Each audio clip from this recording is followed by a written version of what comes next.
किछु लोग के गांव घर में देखबै जे सबके जमीने घुसका कऽ जकरा आरि हम अहाँ कहै छियै जे छौंटैत रहै छथिन, तो किछु लोक अहाँके जमीन बढ़ेने रहै छथिन।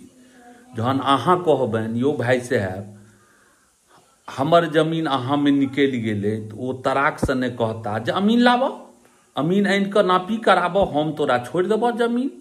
ओ समाज के सामने में एतेक सुंदर अहाँके बात सब कहता, समाजो सब कहल सोचऽ पर बाध्य भऽ जाइ छथिन जे ई आदमी तऽ कहै छै जे अमीन लाउ, अमीन आनि कऽ अहाँ अपन नापी जोखी कऽ कऽ जमीन लऽ लिअ। अगर धोखासँ अहाँ अमीन आनि लेलियै तऽ अहाँके खैर नहीं रहऽ देता।